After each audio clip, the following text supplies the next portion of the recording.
Bonjour à tous, aujourd'hui on parle météo. Malheureusement, hein, avec les accumulations d'énergie que nous avons, ça va charger l'atmosphère en électricité. L'électricité, c'est Uranus. Uranus mal aspecté, eh bien, ça va donner des phénomènes météo imprévisibles. Bon, il y a d'autres éléments, euh, mais le cumul de tous ces facteurs où il y a énormément de feu, avec le soleil, Mercure qui va arriver en Lion, beaucoup de feu. Et donc, qu'est-ce qui se passe? Eh bien, nous avons eu des orages, nous avons eu des phénomènes météo imprévisibles, il y a eu des dégâts, la nature s'est fâchée, comme souvent quand j'ai Saturne qui est en mauvaise posture. J'avais dit aussi qu'il y aurait des phénomènes d'eau, euh, et c'est ce qu'il y a eu hein, quand Saturne est en Poisson, qu'il devient quelque part dangereux. Bon, même si j'aime pas trop ce mot, mais c'est le mot qui me vient. Vous me pardonnerez. Des fois, je fais mes vidéos entre deux rendez-vous. Je les fais, je prends sur mon temps disponible pour essayer d'envoyer du contenu. Des fois, je m'excuse. J'ai un langage un petit peu trop oral, un peu moins littéraire, un peu moins journalistique. Excusez-moi. Donc, nous avons ces configurations-là qui ont chargé énormément euh, l'atmosphère.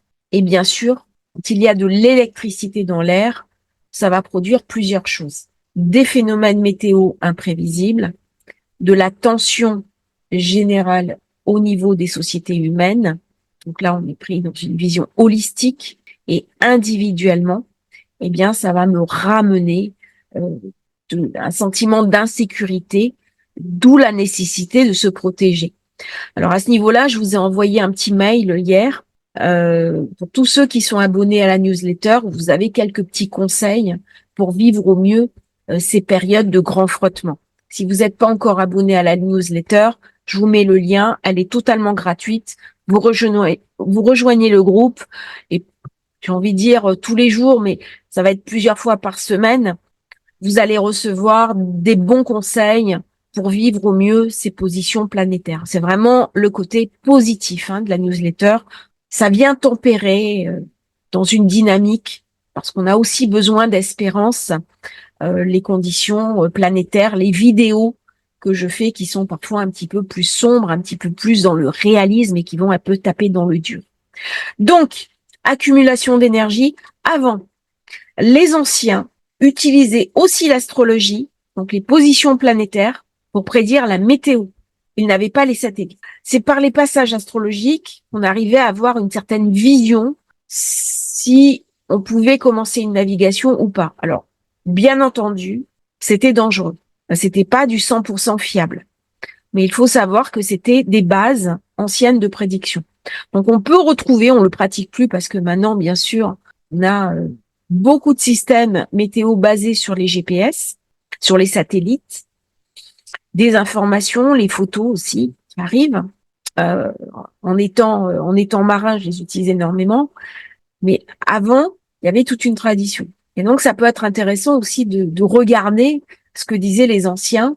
Et comme j'ai cette curiosité-là, eh ben, j'avais annoncé d'ailleurs cette semaine qu'il y aurait des manifestations météorologiques soudaines, imprévisibles, avec des dommages.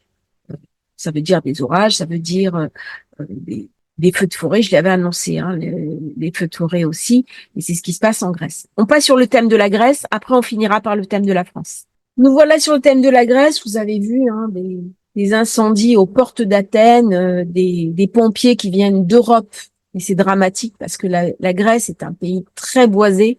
J'avais passé plusieurs mois à naviguer dans les Ioniennes, c'est magnifique. C'est vraiment un pays qui me fait penser à la beauté. Et c'est le pays où est née la beauté, notre regard. C'est ce pays très esthétique. Alors je suis atterrée que ça touche autant la Grèce avec tous ces sous-bois qui sont magnifiques, mais c'est une réalité humaine, ces incendies que nous affrontons de temps en temps. Alors la Grèce, j'avais dit beaucoup trop de chaleur au niveau du Lion. La Grèce est Lion, normal pour un pays sud-méditerranéen.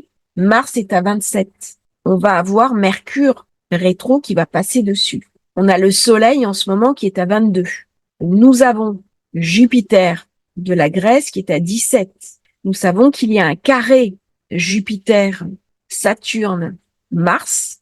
Et comme par hasard, j'ai juste Saturne qui est pas sur le Jupiter ici. Donc ça vient activer le carré aux Gémeaux. Donc l'air qui attise le feu. J'ai un autre élément, c'est que j'ai le nœud sud qui va arriver. Ici, il est à 7 degrés, conjonction à la Lune.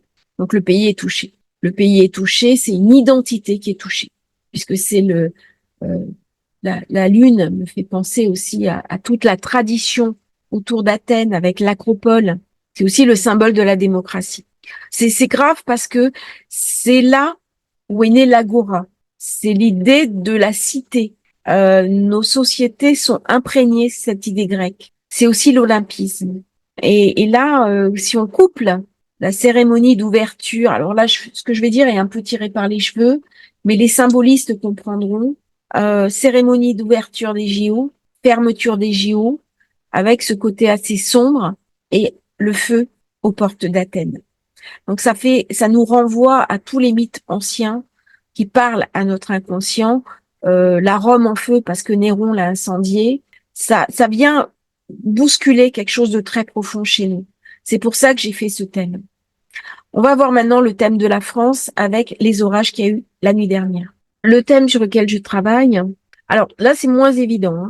C'est moins évident. J'ai Uranus qui est en Lion, donc forcément qui a été activé là par Soleil Lion. Et surtout j'ai Mars qui est en Gémeaux et j'ai Sedna ici. Donc forcément la conjonction Mars-Jupiter en Gémeaux vient réactiver Mars de la France. Et là, ce qui est intéressant, c'est que j'ai Saturne de la France, qui est opposé à la conjonction Jupiter-Mars de la France.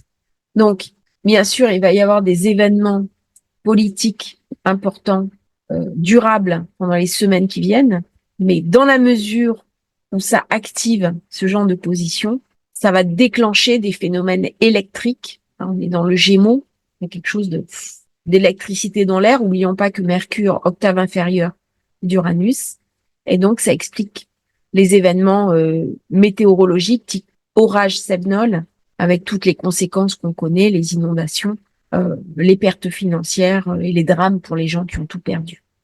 Je suis vraiment désolée pour les gens qui ont tout perdu et les gens qui ont été victimes des orages. C'est terrible, c'est terrifiant. Quand la nature se fâche, c'est abominable, mais c'est le reflet aussi de tensions atmosphériques qui s'accumulent en ce moment. Bon courage si vous êtes concerné par ces événements météo imprévisibles. Bon courage à vous tous et puis bon passage dans la semaine. À bientôt. Au revoir et n'oubliez pas pour la newsletter, c'est important. On reste en liaison.